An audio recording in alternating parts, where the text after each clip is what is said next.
बेटियां कितनी प्यारी होती हैं।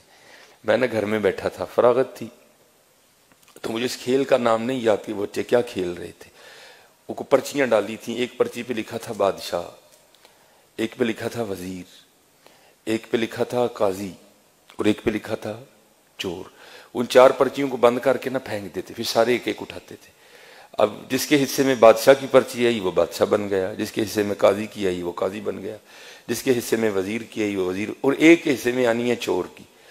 तो फिर जिसके हिस्से में चोर की पर्ची आनी है उसके लिए फिर बड़े सख्त मामला आते हैं। बादशाह सलामत उसको जो चाहे हुक्म दे। अब जो मेरा बड़ा बेटा है उसने क्या किया हुआ है, उसने पर्ची को ना थोड़ा सा फाड़ दिया है बादशाह वाली को।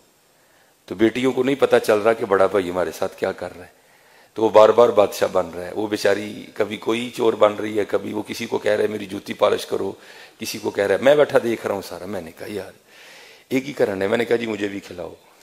एक को ड्रॉप कर दिया, तो फिर वही वाला काम मैंने किया। मैंने पर्ची तो नहीं फाड़ी, लेकिन मैंने बादशाह वाली पर्ची पे ना पेन से निशान लगा दिया।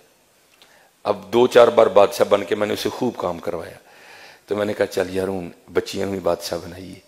तो मैंने अपनी बड़ी बेटी को कहा कि ये जिस पे निशान लगा ना तूने ये पर्ची उठानी है। अब बादशाह वाली उसने उठा ली, तो मेरे हिस्से में आ गई चोर वाली पर्ची। अब सबने बताना था कि क्या पर्ची आई है, तो सबने बताया। तो एंड पे ना मुझे सारे कहते हैं जी बाबा आप क्या बने हैं। तो मैंने कहा जी मैं चोर बना, मैं हुजूर के मिंबर पे बैठा, मैं झूठ नहीं बोलूंगा। मेरी छोटी बेटी रो पड़ी और मेरे गले लग के कहती मेरे बाबा चोर नहीं है। मेरे गले लग के रो पड़ी। खुदा मैं मिंबर पे बैठा हूँ हुजूर के, मैं झूठ नहीं बोल रहा। हालांकि मैं ऐसी बातें नहीं सुनाता, ये आपकी दिलजोई के लिए सुना रहा हूँ कि बेटियों के लिए कभी ऐसा फिक्रा नहीं बोलना। ये रहमत होती है।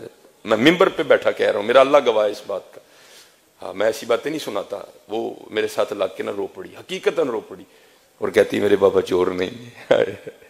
ये रहमत है। बेटियों से मोहब्बत करो। हाँ हाँ